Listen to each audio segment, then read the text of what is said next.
You are not the temporary states you occupy. You are the eternal consciousness that moves through states. When you say, I am poor or I am unworthy, you're confusing yourself with a temporary state. As Paul revealed in Romans, your transformation is already complete in the eternal now. Predestined, called, justified, glorified, all in the past tense. The kingdom isn't something you earn through good behavior. It's the recognition that you are the operant power, the imagination that creates reality. Every state exists waiting to be occupied. Poverty exists, wealth exists. Your imagination selects which one you experience. It doesn't matter how often you pray, but whether you imagine with conviction. Everyone has divine imagination, but must consciously use it. Every moment doubting your imagination is wasted. The power is already yours. Use it. Are you living in fear, or will you occupy your desired state?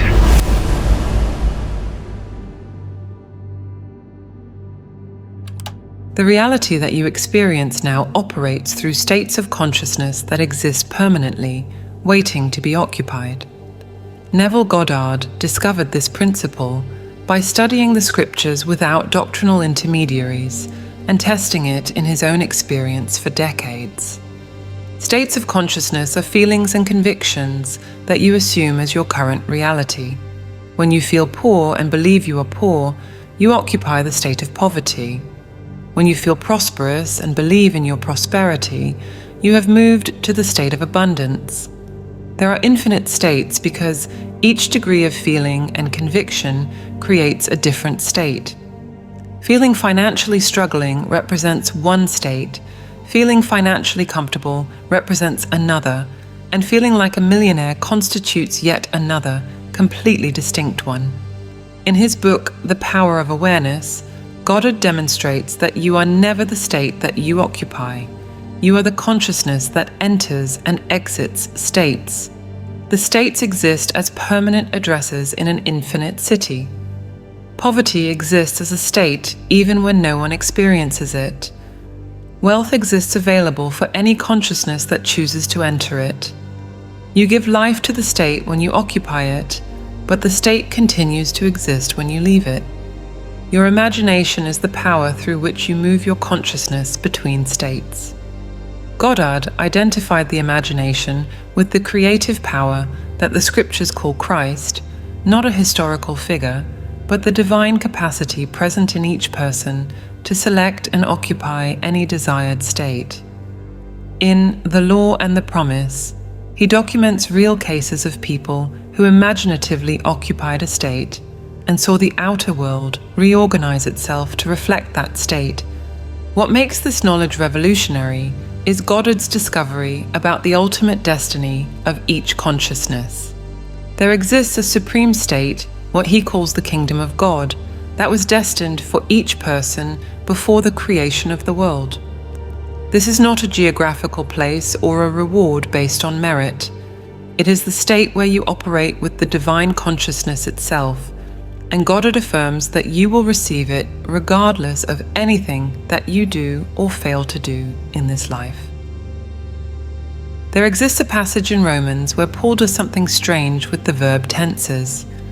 He lists a sequence of events that most religions say will happen in the future, but Paul puts everything in the past.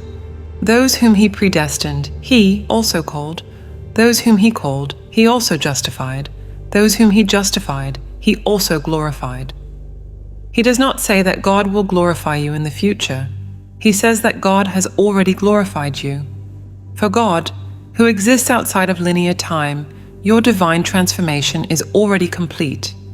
You are merely experiencing in time what has already been determined in eternity. What does it mean to receive the kingdom? It is not gaining a place in heaven or receiving material blessings. When God gives the kingdom, He is literally giving Himself to you. You receive the divine nature itself as your nature. The scriptures say that God does not change. There is no shadow of variation in Him. If He has decided to give something, the decision is permanent and nothing can alter it. In his books, Goddard describes what he himself witnessed when someone operates through this new state of consciousness. A man enters a hospital where people are dying. He does nothing consciously. he merely walks through the hallways.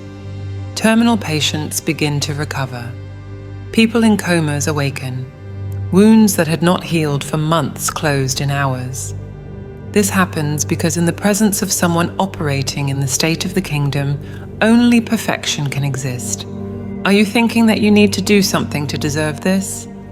The preachers say yes. Goddard says they are completely wrong.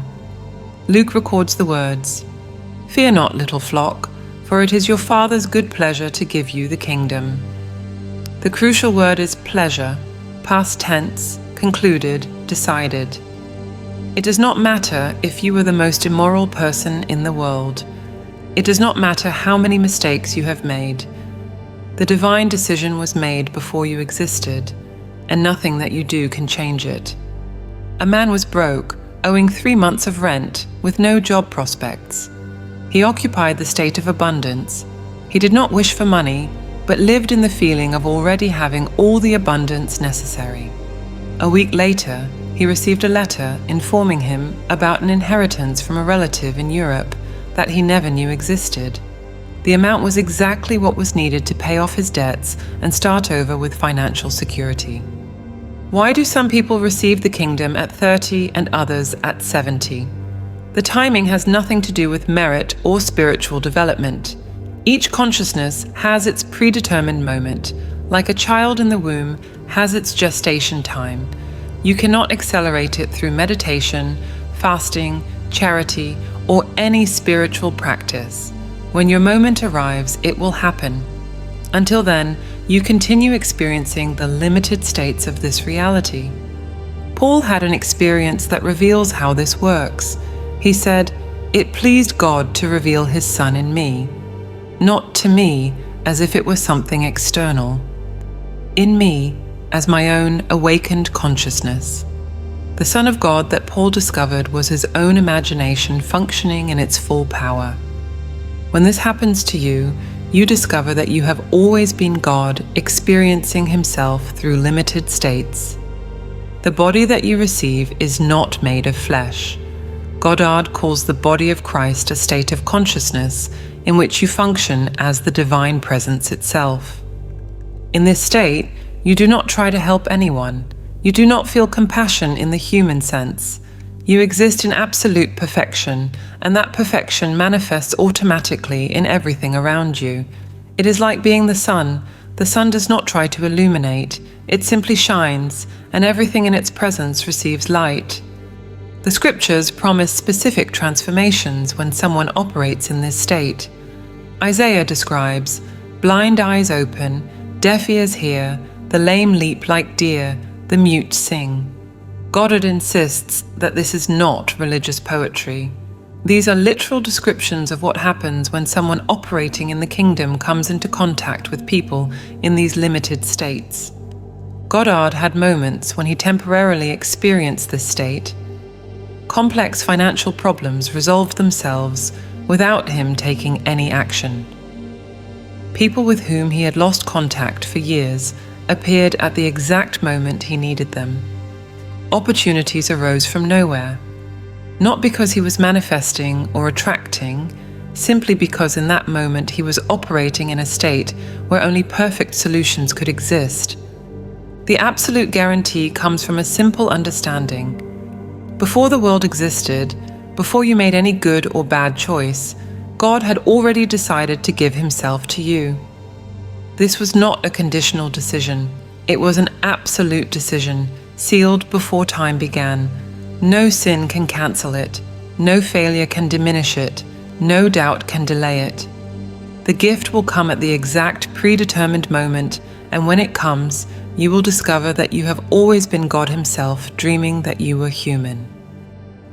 Divine absolution, according to Goddard's interpretation of the scriptures, means total and complete forgiveness. God forgives absolutely everything, not partially, not conditionally, but completely. There does not exist a list of forgivable and unforgivable sins. There is no limit to forgiveness. When God absolves, he completely erases the record, as if nothing had happened. Why does God forgive so completely? because he understands something that humans generally do not understand. You are not the temporary states of consciousness that you occupy. You are the immortal consciousness that enters and exits these states. When you act with anger, it is not you as an eternal being acting. It is the state of anger expressing itself through you. When you lie, steal, or harm someone, it is not your eternal nature doing this. It is the temporary state that you are occupying in that moment.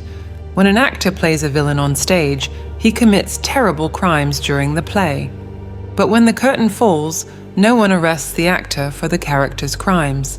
The actor was temporarily occupying a role. Similarly, you are temporarily occupying limited states of consciousness, playing roles in the great play of existence. God, knowing your true nature, does not confuse you with the roles that you play. The sequence that Goddard extracts from the scriptures reveals how the complete process works. First, God knew you, not in time, but before time existed. He knew your essence, your true consciousness, not the states that you would occupy. Second, he predetermined that you would be transformed to have the same nature as the Son of God. Third, he called you, brought you into existence to experience the process. Fourth, he declared you completely innocent, forgave the entire journey through the limited states. Fifth, he will glorify you, reveal your complete divine nature. Note that the first four have already happened. Only the glorification awaits its moment of manifestation in your temporal experience. But even this is already guaranteed. Paul uses the past tense, even for the glorification, because from the divine perspective it is already accomplished. When God declares someone innocent, no human judgment can override that divine absolution. It does not matter if society condemns you. It does not matter if your family rejects you. It does not matter if you condemn yourself. God's verdict is final and supersedes all other judgments. Romans makes this explicit. Who shall bring a charge against God's elect? It is God who absolves. Who shall condemn them? The glorification represents something beyond forgiveness. It is the complete transformation into divine nature. Goddard explains this through the concept of inheritance. The scriptures say that you are an heir of God and a co-heir with Christ. What does this mean concretely? You do not inherit a part of heaven or some blessings. You inherit God completely. And since God possesses everything that exists, you consequently inherit everything that exists. There exists a profound mystery here that Goddard reveals. The scriptures say that the Son inherits the Father completely, but they also say that you will discover yourself to be the Son. This means that you, at the end of this process, mature to the point of discovering that you are the Father himself. Not in the blasphemous sense of usurping God's place, but in the sense of discovering that you have always been God experiencing himself through the human journey. Goddard describes this as generating yourself, or becoming your own father. When the consciousness matures completely through all the experiences of the limited states, it awakens to discover that it has always been the source that was experiencing the limitation. It is like a dreamer who, after many dreams of being different characters, awakens to discover that he has always been the dreamer creating all the characters. Divine grace operates independently of merit because merit is a concept that only makes sense within the limited states.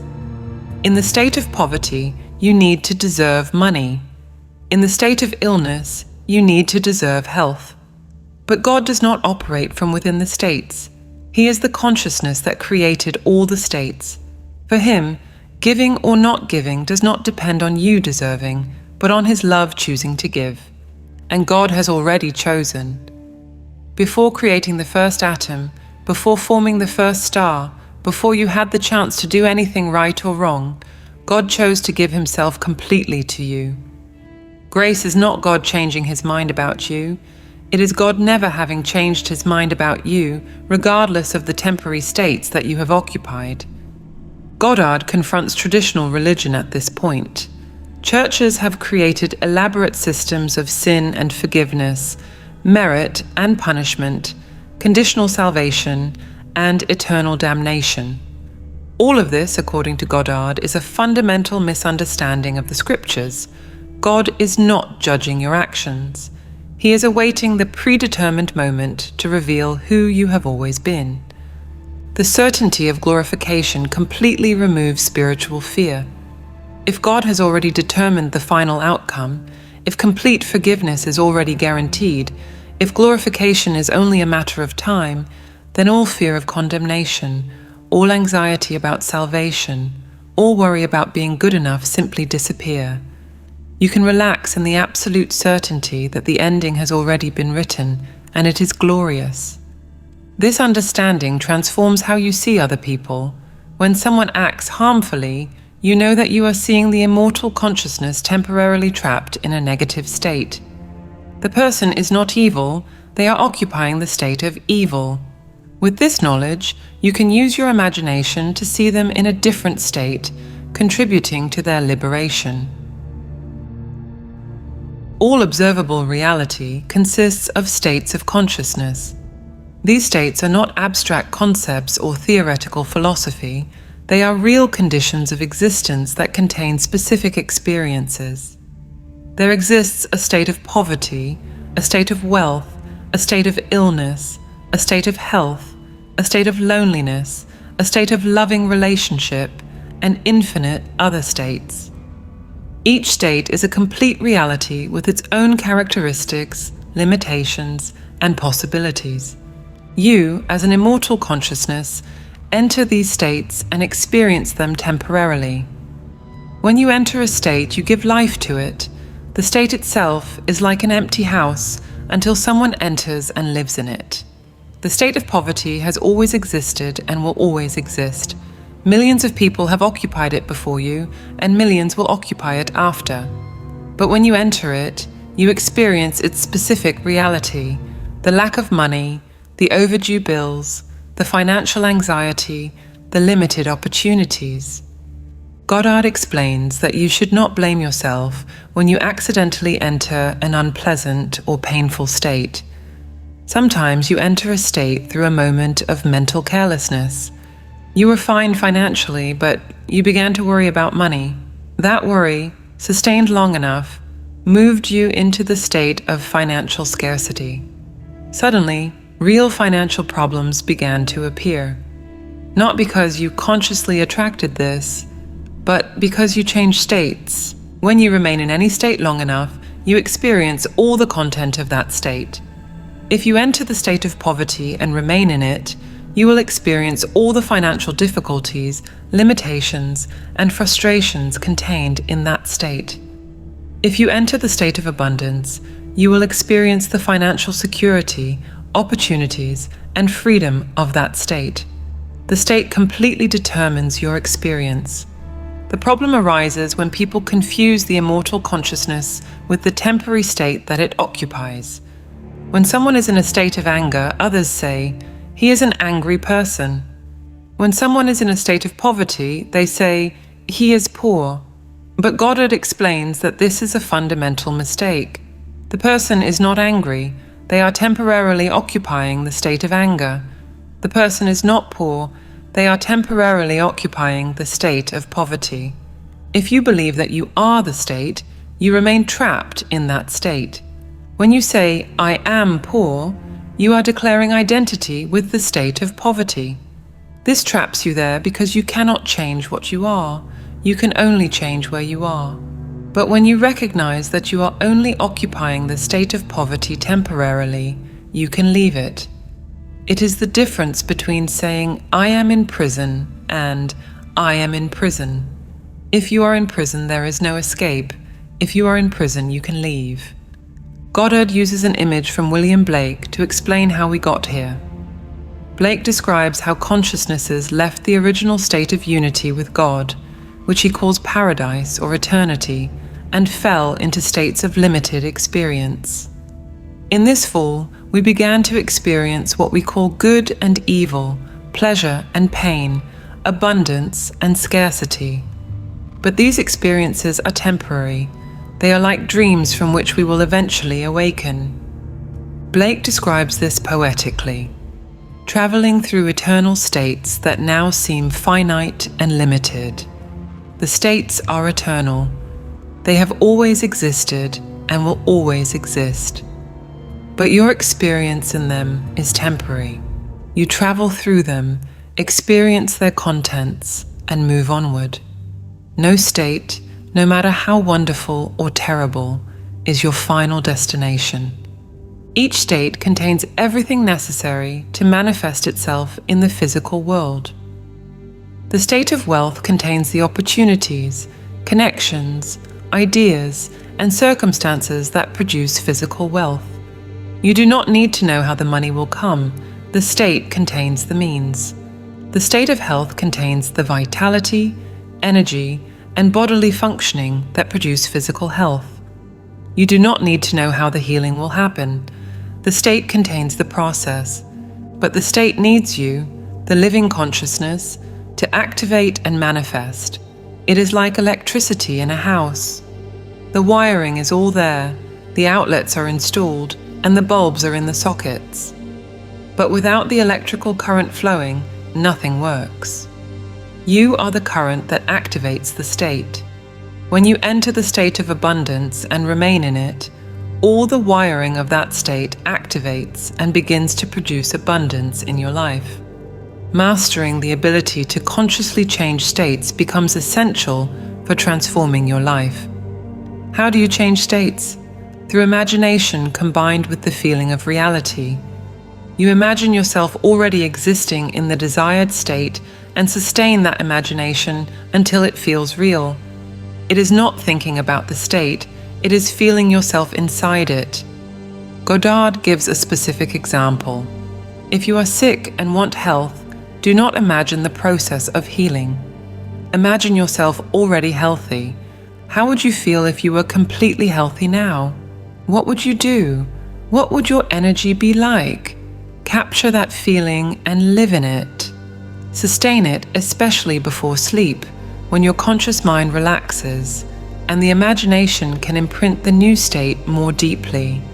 All the infinite states exist with a purpose, to satisfy the diverse human desires and needs. For each desire that you can have, there exists a corresponding state where that desire is fulfilled. Do you desire love? There exists the state of being loved. Do you desire success? There exists the state of being successful. Do you desire peace? There exists the state of deep peace. You can consciously choose which state to inhabit based on what you wish to experience in life. Neville Goddard discovered through personal experimentation that consciousness can move to different points in time through the imagination. He teaches that when you vividly imagine being in a future moment, you are not creating a fantasy. You are literally placing your consciousness at that point in time and experiencing it as present.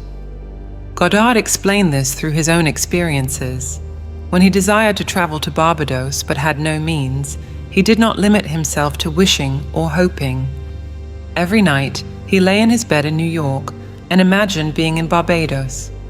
He did not see himself in Barbados as an external observer. He placed himself there. He felt the warmth of the tropical sun on his skin. He heard the sound of the waves. He smelled the salty sea air. He walked along the beach, feeling the sand beneath his feet. The key is in the first-person experience. You do not visualize yourself doing something. You experience doing it. If you want to be in Paris, you do not see yourself walking in Paris. You see the Eiffel Tower from where you are walking. You hear the French conversations around you. You smell the fresh bread from the bakeries. The experience must be so vivid that, for a few moments, you forget where your physical body is. Goddard practiced this regularly in his own home as an exercise. He would sit in his living room and imagine being in other rooms. From his bedroom, he would imagine going down the stairs and seeing the living room from a different perspective. From the kitchen, he would imagine hearing the sounds of the house from another angle. He would sustain these imaginative experiences until he felt truly present in those locations. When you place your consciousness at a future point and experience that moment with complete sensory reality, you predetermine experiences at that point in time. Goddard called this establishing a future state. Once imaginatively established, events reorganize themselves to lead you to that predetermined point. In the case of Barbados, after weeks of practicing this nightly imagination, Goddard received an unexpected invitation from his brother to spend a month there, with all expenses paid. He emphasized that he had not mentioned Barbados to anyone, had not made plans, had not taken any external action.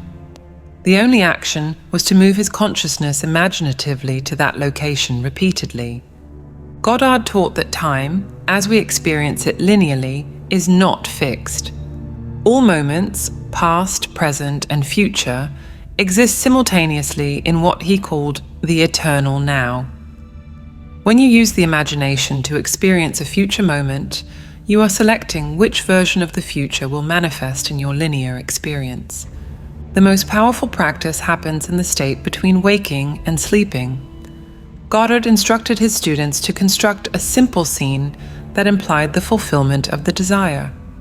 For example, if you desire to be married, do not imagine the wedding. Imagine wearing your wedding ring, feeling its weight and texture. If you desire a promotion, imagine someone congratulating you on the new position. The scene must be short, simple, and imply that the desire has already been fulfilled. You repeat this imaginary scene several times until it has the feeling of reality. Then, and this is the crucial point, you fall asleep in that experience. Goddard called this sleeping in the state of the wish fulfilled. During sleep, there is no conscious mind to contradict or doubt the experience, and it imprints deeply into your subjective consciousness. He gave a specific example from his own life. When young and without resources, he desired to study drama in New York. Every night in his bed in Barbados, he imagined being in his apartment in New York, seeing the view of the city from his window, feeling the cold of winter, hearing the sounds of traffic. After a few weeks, a series of unexpected events, including a job offer and a ship ticket as a gift, led him exactly to where he had imagined being. What makes this possible, according to Goddard, is that the imagination is the very creative activity of God operating through you. When you imagine something vividly and with conviction, you are exercising the same power that created the universe. It is not a power that you possess. It is the power that you are in your deepest essence. Goddard emphasized that this does not require faith in the traditional religious sense. It requires only the willingness to test. He constantly challenged his listeners, "Do not believe me. Test for yourselves. Choose something that you desire to experience and apply this principle consistently. The results will speak for themselves." The difficulty that most encounter is in maintaining the imaginative experience when the outer world shows contrary evidence. If you are imagining abundance, but the bills keep coming, the rational mind wants to abandon the practice. Goddard taught that this is exactly the moment to persist. The external appearances are always the result of previous states of consciousness. When you change the internal state, the external must follow. It is the law. You possess the ability to change any person from one state to another using your imagination, and this works regardless of whether the person knows or agrees with what you are doing. Goddard explains that this is possible because you are what he calls the resurrecting power, the living consciousness that can give life to any state. When you see someone suffering, whether from poverty, illness, depression, or any other difficulty, you have the power to help them without giving money, medications, or advice. How? You use your imagination to see that person in a different state. If someone is unemployed and desperate, You imagine them working productively, receiving a good salary, feeling fulfilled and independent. You do not hope or wish for this to happen. You see it as an accomplished fact. This imaginative act is not empty positive thinking or inconsequential fantasy.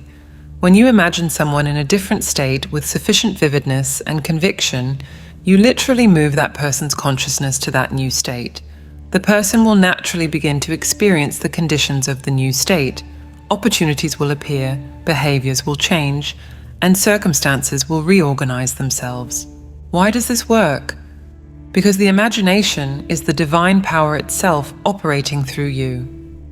Goddard identifies the imagination with what the scriptures call Jesus, not as a historical figure, but as the divine creative power present in each person. Through the imagination, you resurrect states that were dormant and give them life. The process works because, at a fundamental level, all consciousnesses are interconnected. When you change someone in your imagination, you are altering that person's state in the only place where change really matters, in consciousness. The physical world always reorganizes itself to reflect changes in consciousness, always, without exception. To transform your own states, the process is even more direct. You simply assume the feeling of the wish fulfilled.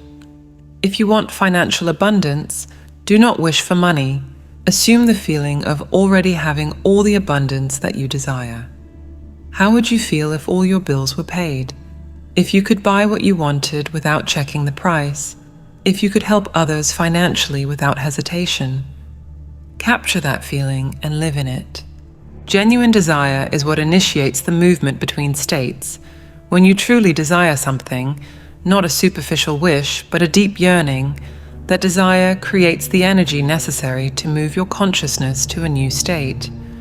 Goddard explains that all the infinite states exist precisely to satisfy the infinite human desires. For each possible desire, there exists a corresponding state where that desire is fulfilled. Something fascinating happens when you change states. What seemed impossible in the previous state becomes easy and natural in the new state. In the state of poverty, making money seems extremely difficult. Every opportunity seems blocked, every effort seems to fail. But in the state of wealth, financial opportunities appear naturally. People offer lucrative deals. Profitable ideas arise spontaneously. Money flows with ease. Goddard explains this precisely. The state contains the means. You do not need to figure out how to get out of poverty. You need to get out of the state of poverty. Once in the state of abundance, the means appear automatically. It is like changing channels on television. You do not need to understand how the signal travels through the air. You just change the channel and a completely different program appears. The technique works through the law of assumption. When you assume a state with sufficient conviction, the outer world must conform to that assumption. It cannot conform. It is a law as reliable as gravity. The difficulty lies only in maintaining the assumption when the external appearances still contradict the new state. It is important to understand that through all of this process, you remain the same immortal being. You do not become better or worse as consciousness. You simply occupy different conditions that produce different experiences.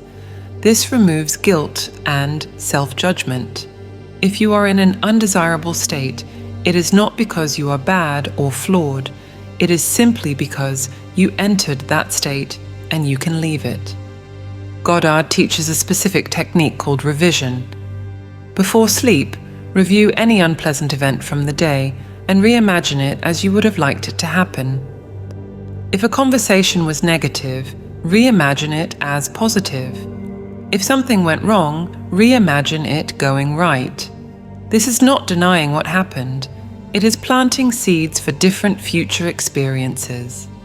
Each revision alters the state that you occupy, and consequently, alters the future experiences that will emerge from that state. The key to all of this work is persistence in the new assumption. Goddard uses the story of Jacob wrestling with the angel.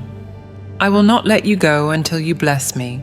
You must persist in the new state until it becomes natural, until the feeling of the wish fulfilled is more real than the contrary external appearances. When you reach this point of naturalness, the physical manifestation is inevitable. The power to transform states reveals your divine nature. You are not a victim of circumstances. You are the operator of consciousness who can select any state and give life to it. Each time that you consciously change states, you are exercising the divine power of creation. The complete awakening of the imagination represents the final revelation of your true nature. Goddard teaches that this awakening reveals what he calls the divine body of Jesus, not a physical body, but a state of consciousness that is the very presence of God. This awakening happens after a long journey of consciousness development. Goddard describes 3 stages of this journey.